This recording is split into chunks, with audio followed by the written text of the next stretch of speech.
The morning had started like any other for Marcus and Simone. They had woken up early, packed their bags, and were now headed to the airport to catch their flight from Atlanta to Los Angeles. Both of them had been on the road for work for most of the week, and while they were looking forward to the trip, they were just as eager to get home and settle into a routine. It wasn't their first time flying, nor was it their first time on this particular airline. They had always opted for first class, where the comfort of the seats and the promise of premium service made long flights more bearable. As they approached the check-in counter at the airport, Marcus glanced over at Simone. She smiled, her eyes reflecting the exhaustion of a long week, but there was a hint of excitement too. Finally, they would be on their way home. The check-in process was smooth. Their tickets were scanned, and they made their way through security without much hassle. By the time they reached the gate, the flight was boarding, and they were among the first passengers to get on. Their first-class seats were in the front of the plane, away from the hustle and bustle of the general boarding process. They could already see the comfort and space their seats promised, the spacious leather chairs and the large windows offering a good view of the runway. The plane wasn't full, and as they settled into their seats, the quiet hum of the engine starting up brought a sense of calm. Both Marcus and Simone were looking forward to catching up on some reading, relaxing, and maybe getting a bit of rest during the flight. It was meant to be just another routine business trip. The crew, as usual, was preparing for takeoff, greeting passengers and moving about with an air of efficiency. As the plane pushed back from the gate and began taxiing to the runway, the flight attendants, including one named Karen, began their rounds. Karen was an experienced flight attendant, one who had been working with the airline for years. She had seen it all, the calm flights and the ones filled with turbulence, the happy passengers and the ones who couldn't be satisfied no matter what. But something about the way she walked down the aisle today seemed off. Her movements were stiff, her smile was forced, and she didn't seem as engaged as usual. She approached Marcus and Simone's row, offering a friendly greeting as she began to take drink orders. "Can I get you something to drink?" she asked, her tone slightly colder than they expected. "Yes, I'll have a glass of water," Marcus said, smiling politely. Simone, sitting beside him, requested coffee. Karen nodded curtly before moving on, and neither Marcus nor Simone thought much of it at the time. She was busy, after all, attending to the other passengers in the first-class section. A few minutes passed, and the other flight attendants were seen offering drinks and settling passengers in. It was business as usual, but as the flight progressed, and the drink service moved down the cabin, Marcus found himself becoming increasingly puzzled. He had asked for water, yet minutes had passed and he hadn't received it. He could see that other passengers around him were being served with ease. He waited, thinking it was just a delay, or perhaps Karen had simply forgotten. After all, it wasn't unusual for drinks to take a moment to reach each row. But as time went on, and he watched others being served, he started to feel a creeping discomfort. Was there some reason he and Simone were being overlooked? He decided to press the call button above his seat, hoping to catch Karen's attention. A few minutes passed and Karen walked by again, moving down the aisle, but she didn't stop at their row. Marcus felt a tightening in his chest as he watched her pass. He raised his hand to get her attention. "Excuse me," he said, his voice polite but firm. "I asked for a glass of water a while ago. Could I please get that?" Karen didn't acknowledge him immediately, but after a moment she stopped, her expression stiffening slightly. She gave him a forced smile, her eyes avoiding his. "I'll be right with you," she said briefly, before continuing to serve the other passengers. Marcus frowned, but didn't push further. He assumed she was simply busy, though he couldn't help but feel a bit frustrated. It wasn't a complicated request, just a simple glass of water. But by now, more time had passed, and there was still no sign of Karen returning to his row. Other passengers around him were being served without delay, and it only deepened the sense that something wasn't right. Simone, noticing Marcus's growing frustration, gave his hand a gentle squeeze. She, too, had noticed how the crew was moving past them without so much as a glance. But she didn't want to make a scene, so she kept quiet. She assumed it was just an unfortunate oversight and that Karen would eventually return with their drinks. But it didn't happen. Karen came by again, but this time she didn't even look in their direction. She passed by quickly, her eyes focused ahead as if she were trying to avoid any interaction. This time, Marcus didn't hold back. "Excuse me, Karen," he said, raising his voice just slightly. "I've asked for water several times now. Could you please bring it to me?" This time, Karen stopped in front of their row, her posture tense. She looked down at Marcus, and for a moment, there was a flash of something in her eyes, a flicker of irritation, maybe even disdain. It was so brief that Marcus wondered if he had imagined it. "I told you already, I'm busy," Karen said, her tone now colder than before. "I'll get to you when I can." Marcus's confusion turned to irritation. He had been patient. He had asked for something simple, something that was part of the service he had already paid for. Why was it taking so long? Why was he being treated differently from the other passengers? "I understand you're busy," he said, trying to keep his voice even. "But I've been waiting a while now. Can you just bring me the water I asked for? It's not too much to ask."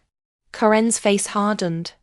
"I don't have time for this," she snapped, looking away and taking a step back, as though ready to walk away again.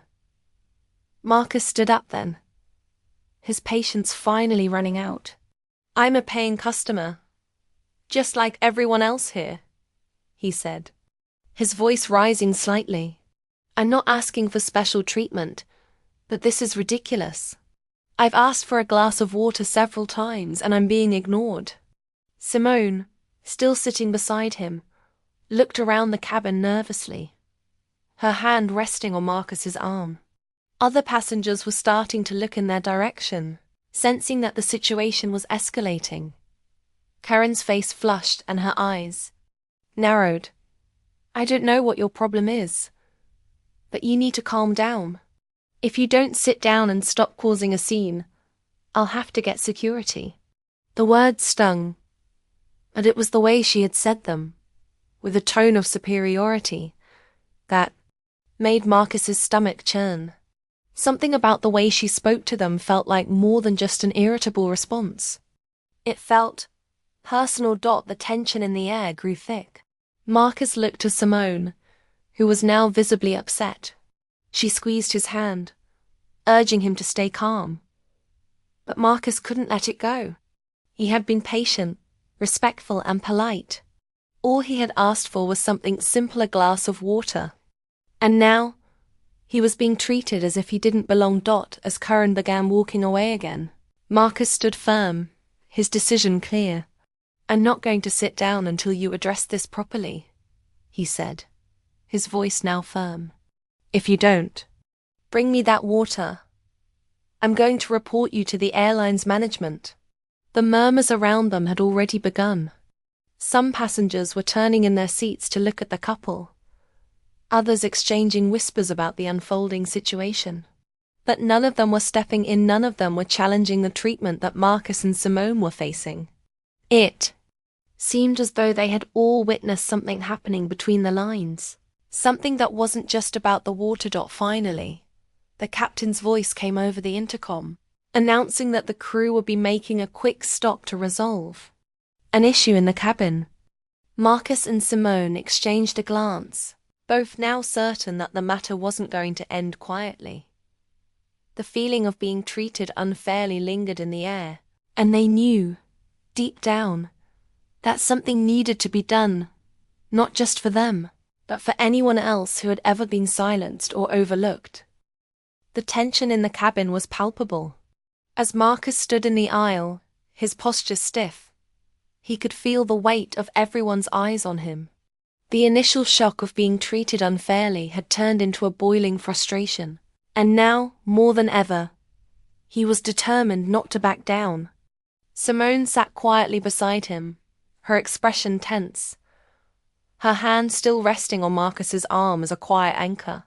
She understood the depth of what had just happened. It wasn't just about the water. It was about something bigger. It was about respect, dignity, and being treated as an equal. The minutes felt like an eternity as Karen continued to serve other passengers, moving up and down the aisle without acknowledging Marcus and Simone. Every time she passed by, it felt like a slap in the face. The rest of the flight attendants seemed to be busier than ever, serving drinks and chatting with other passengers, but none of them made eye contact with Marcus. He had never felt so invisible on a flight before, and the feeling gnawed at him. He turned his attention back to Karen, who was now at the front of the plane, laughing with another flight attendant. He could feel his patience starting to slip, but he remained resolute. He wasn't going to let this slide. He couldn't too many times in his life. He had been told to stay quiet, to let things go. But this time, no. Not today, Karen, he called out, raising his voice just enough to cut through the ambient noise of the plane. Excuse me, but I've been waiting for my drink for almost half an hour now. I'm not asking for anything special, just a glass of water. You can't keep ignoring me. Karen stopped in her tracks, her back turned to him, but she could clearly hear him. She didn't turn around immediately. Instead, she hesitated for a moment, almost as if weighing her response. Then she slowly pivoted to face him, her expression colder than before. The smile that had initially greeted him had completely disappeared, replaced by something sharper, almost hostile. What is your problem?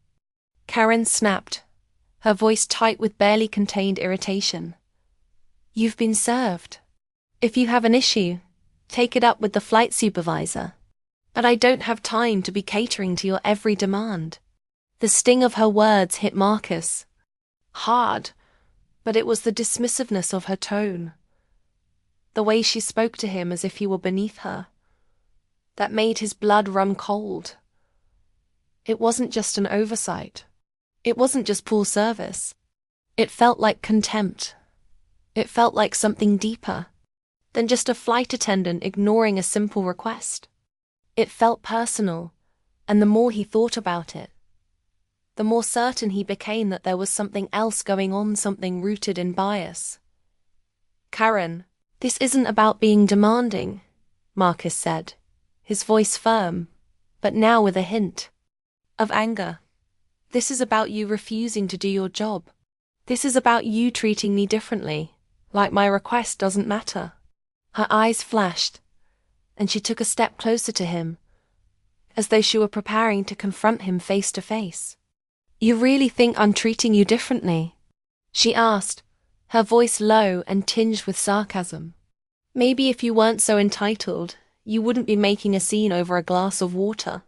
The way she said it almost as if she believed. His frustration was unwarranted, was like a slap in the face. Marcus couldn't believe what he was hearing. Entitled? He repeated, now standing up straighter. You've been ignoring me since we boarded this plane. And now, when I try to calmly address it, you accuse me of being entitled. Simone, who had remained quiet up until now, felt her chest tighten with anger. She stood up, her voice calm, but filled with authority. We've been more than patient. This isn't just about the water, it's about how you've treated us. The way you've spoken to us. The way you've dismissed us. Like we don't belong here. We paid for this service, and we deserve respect, just like everyone else. For a split second, Karen looked taken aback. It was as though Simone's words had pierced through her defenses, causing her to stop in her tracks. But just as quickly, Karen regained her composure, her expression hardening again. She folded her arms and shot a look toward the back of the plane. "I'm not having this conversation anymore," Karen said with finality. "If you two don't stop causing a scene, I'll have security remove you from this plane. Do you understand?" The threat of being removed from the flight only intensified the sense of injustice that Marcus and Simone were already feeling. They had been treated unfairly, and now they were being threatened with removal for simply standing up for themselves.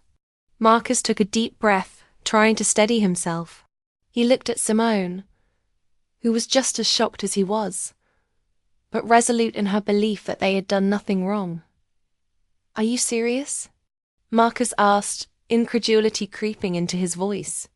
"You're going to remove us from the plane for asking for basic service?" Before Karen could respond, the overhead call button was pressed again. The flight supervisor, a middle-aged man named Stephen, appeared at the front of the cabin. He had been alerted to the situation and was walking toward their row, his face neutral but tense. He had likely heard the raised voices, but he hadn't yet processed the full scope of what had transpired. "What seems to be the problem here?" Stephen asked, his eyes shifting between Karen, Marcus, and Simone. Karen immediately began to speak, her words coming quickly, almost too quickly. "These passengers," she began, but Stephen cut her off. "Let's take a step back here," he said, turning toward Marcus and Simone. "Can you explain to me what's been going on?" Marcus took a deep breath, glad that someone was willing to listen. "We've been waiting for a drink for almost half an hour. When we asked for service, Karen ignored us. We tried to get her attention again, but when we did, she snapped at us. She accused us of being demanding, and then she threatened to have us removed from the plane." Stephen's expression softened, and he turned to Karen. "Is that true?"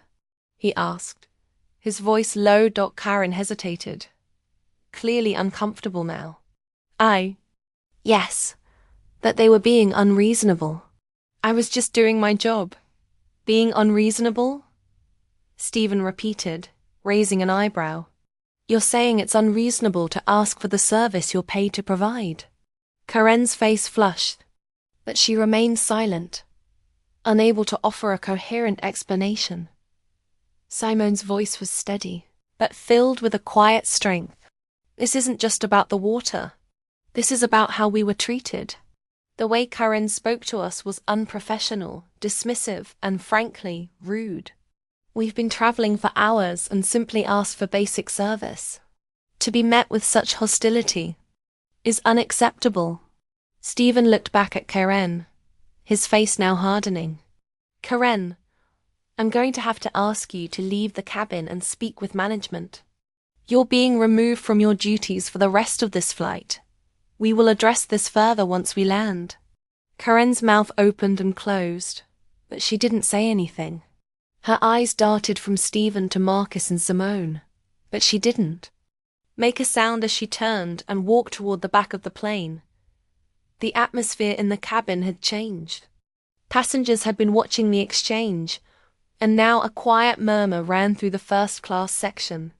Some of them nodded in support of what had just happened, while others still seemed uncertain. "Marcus, Simone, I want to personally apologize for the way you were treated," Stephen said, his voice softening as he turned back toward them. "This is completely unacceptable behavior, and I assure you, this is being taken very seriously. I'm deeply sorry you had to go through this." Marcus and Simone exchanged a look. They were relieved that the issue was being addressed, but they both knew that this moment, while it had been dealt with swiftly, was part of a much larger problem. The larger issue of respect, equality, and accountability was one that wouldn't be fixed in a single conversation. But at least for today, their voices had been heard. "Thank you," Simone said quietly. "We appreciate the apology, but we want to make sure this never happens to anyone else." Stephen nodded solemnly. I promise you it won't. We'll be making sure this is addressed at the highest level. The remainder of the flight went on without incident. The crew worked to calm the passengers, and the rest of the journey was quiet. But for Marcus and Simone, the experience would stay with them long after they left the plane. They had stood up for themselves, and in doing so, they had forced a conversation that needed to happen. They couldn't change the past, but they could make sure the future was different for everyone. The plane touched down in Los Angeles just over an hour later. But for Marcus and Simone, the landing was bittersweet. They had endured an uncomfortable, humiliating experience, but it wasn't over yet. The tension still lingered, and neither of them felt truly relieved. There was no sense of victory in the moment, only the strange sensation of justice, however imperfect, being served. As the plane taxied toward the gate, Marcus looked out the window, trying to clear his mind. He wasn't sure what to expect next. He had wanted an apology, and he had received one, but the damage had already been done. The humiliation of being treated with such blatant disrespect couldn't be undone with a few words. Still, he had to admit that the airline had handled the situation promptly once the supervisor had stepped in. But that didn't erase the fact that they had been singled out and treated differently from the other passengers. Simone sat beside him, arms crossed, her face still etched with the frustration of the entire ordeal. She hadn't spoken much since the confrontation, but Marcus could sense that she was processing everything just as deeply as he was. Her silence was her way of dealing with it, taking it all in, before deciding how to respond. We should just get off the plane and move on, Marcus said quietly, breaking the silence. We've been through enough today. Simone nodded, but there was a glint of something in her eyes, something unresolved. I don't want to just move on though. What happened to us can't just be swept under the rug. They need to do more than just apologize. This kind of thing can't keep happening. Marcus understood her sentiment. They had faced this kind of discrimination before, in small ways, awkward glances, microaggressions, being overlooked or treated differently because of the color of their skin. But this time, it was more than just a comment or a subtle gesture. This was public, and it was aggressive. Karen hadn't just ignored their request for service. She had treated them as though they didn't deserve respect, as if their presence was an inconvenience. As the plane came to a halt, and the seatbelt sign went off, passengers began to stand up, retrieving their bags from the overhead compartments. Marcus and Simone stood too, moving toward the exit with the rest of the crowd. They walked in silence, the feeling of being watched by other passengers still hanging in the air. They didn't know if anyone had overheard everything that had transpired, but they could feel the weight of the moment, how a simple act of disrespect could ripple through the entire cabin. When they reached the gate, they were greeted by Rebecca, the head of cabin services who had intervened earlier. She was waiting by the jet bridge, her face more serious than Marcus had seen it during the flight. Her eyes met theirs, and there was a quiet sincerity in her gaze. Marcus, Simone, I wanted to personally apologize again for what you went through, Rebecca said, her voice calm but full of empathy. This should never have happened, and I take full responsibility for what occurred on this flight. Marcus nodded but didn't immediately respond. He wasn't angry at Rebecca. He knew she was trying to make things right. But his frustration was still fresh, and he couldn't let it go without expressing it. We're glad that you're apologizing, but it's not just about us, Simone said, her voice firm but controlled. It's about the system, about how these things keep happening. It's about making sure this isn't a one-time thing. Rebecca's expression softened as she listened to Simone's words. You're right. This is bigger than just this incident. We've been reviewing our training protocols and customer service policies, but clearly, we have a lot more work to do. And this won't be ignored. We will be addressing the issue with Karen, and we'll be making sure every member of our staff understands the importance of treating all passengers with dignity and respect, no matter who they are. Marcus appreciated her words, but there was a lingering skepticism in his chest. He had heard similar promises before, companies and organizations making grand statements about change, only for those promises to fade once the media attention or public pressure dissipated. This time, he needed more than just words. He needed to see action. "I appreciate you saying that," Marcus replied, his voice still measured. "But I need to know this is going to change. We can't be the only ones who speak up when something like this happens. It shouldn't take a confrontation like the one we had for the airline to address this. People of color shouldn't have to constantly fight for basic respect and dignity." Rebecca nodded solemnly, her eyes locking with theirs. "I understand. And I can promise you, Marcus, Simone, this will not be swept under the rug. We will be taking immediate steps to address this on a company-wide level." "You're right that change needs to happen at all levels, not just when a complaint is made. We will hold every employee accountable for how they treat passengers. That's the only way we'll move forward." There was a long silence as the weight of her words settled between them. Marcus and Simone exchanged a glance. They were still processing the emotional toll of everything that had happened, but there was something comforting in hearing Rebecca's commitment to change. It wasn't an easy pill to swallow, but it was a step in the right direction. "Thank you," Simone said quietly, her voice filled with gratitude but also a quiet determination. "I hope this doesn't stop here. We're not the only ones who face this kind of treatment, and we won't be the last. It needs to be part of a bigger conversation. If this airline truly wants to be inclusive, it has to start with real change." Rebecca nodded. "We're committed to that, I promise. This is just the beginning of the work we'll be doing." After a few more exchanges of apologies and reassurances, Marcus and Simone finally left the gate area. As they walked toward baggage claim, the weight of the situation began to lift slightly, but it wasn't gone. The experience had shaken them, both, but it had also fueled a sense of resolve. They weren't going to let this go. The power of their voices, no matter how small it seemed, had already sparked change. Marcus glanced over at Simone. "We did the right thing," he said softly.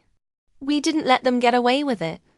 Simone smiled, though it was a tired smile. "Yeah, we did. And we'll keep pushing for change, whether it's here or anywhere else. We deserve respect, just like everyone else." It wasn't the end of their journey, but it was a crucial turning point.